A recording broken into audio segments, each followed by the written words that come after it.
Well, Mick, it seemed like a night full of positives. How did you assess it? At half-time, I wasn't thinking it was a night full of positives. There were some. I thought Alan Brown, I thought Josh Cullen had played very well in the first half. There were some debutants, of course, which was good. Second half's been great. And more debutants. Jack coming on and being the 500th cap, apparently that's the 500th player. His performance. James Collins was different class. I thought he's come on and bashed the big centre half and he hated it and he upset him. And he gets the third goal. Yes, a lot of positives in there, and there really was. Did you learn anything new about your players tonight? Well, I learned that Josh Cullen and Alan Brown have no problems playing in my midfield if I need them. I learned James Collins is a proper centre forward. He runs in the channels, he can hold it up, which he did, and then set it up for the goal. There was some, the two centre backs. I always knew they were good players. It's been a good evening in there, and it's been nice. The Conor Harron experiment at left back, is that something you felt worked? Do you think that might be an option for Georgia and Switzerland? It was, Anne-Marie, it was never an experiment. It was never ever going to play there, because I don't think he can play there. You've had us all then. Absolutely, because he wanted minutes and he asked me beforehand, Gaff, can I have some minutes? And I said, well, not in midfield, because it was always going to be the others. I said, but if you fancy a left back, and he went, yeah, I do. So he's got a wonderful left foot.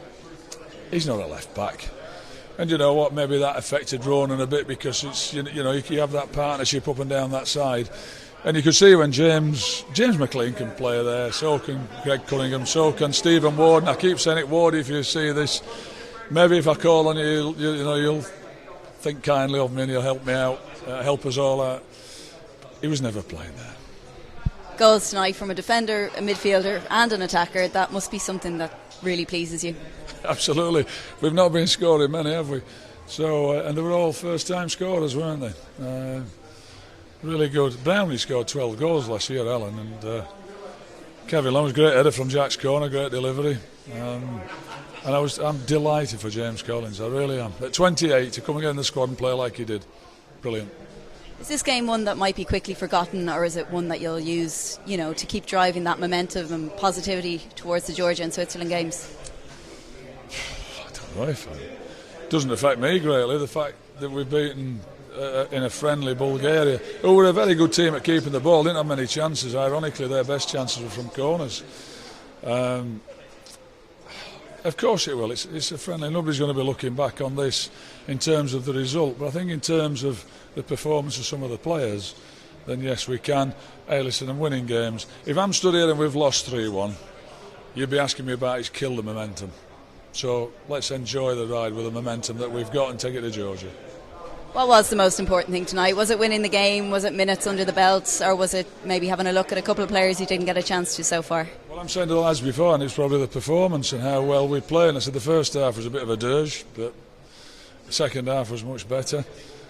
But winning does, despite it's a friendly, I'm just saying to you, and I know the questions you'd be asking me had we lost 3-1, it would have been a bit of doom and gloom. So let's enjoy the fact that we are unbeaten.